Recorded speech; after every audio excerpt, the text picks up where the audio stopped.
New details just in about a U.S. Border Patrol agent described as a serial killer and a woman's daring escape that led to his arrest.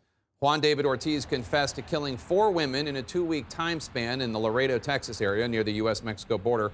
Ortiz was a Border Patrol agent and supervisor who had worked for the agency for a decade.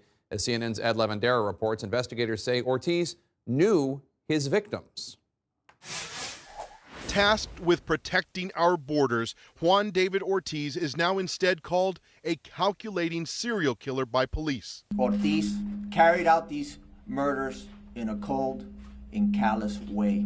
Ortiz, a 35-year-old Border Patrol agent, is accused of shooting 4 women in the head. I believe Ortiz targeted all victims due to their profession and being vulnerable.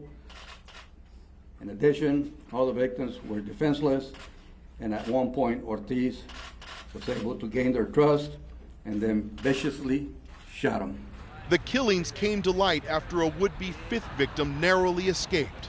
Investigators say that on Friday night, Juan David Ortiz ended up at this gas station with a woman named Erica Pena. Pena told investigators that they were talking about one of her friends named Melissa, who had been found dead a week earlier. That's when she says that the Border Patrol agent started acting weird. When they got to this gas station, Ortiz, investigators say, pulled a gun on her and tried to keep Pena from exiting the vehicle. Pena told investigators that she ripped off her shirt and ran toward a state trooper who was gassing up his patrol car for help. According to the arrest warrant affidavit, 2 of the 4 killings took place in the hours after Pena made her escape, but before police tracked him down in the parking garage of this hotel, where they say he was hiding in the bed of a pickup truck.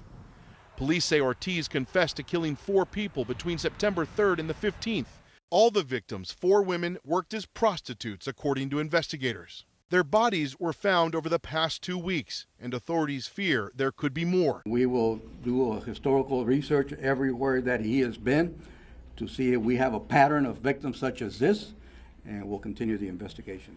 As for Ortiz, he spent 10 years with Customs and Border Protection, rising up to an intelligence supervisor after spending time in the U.S. Navy.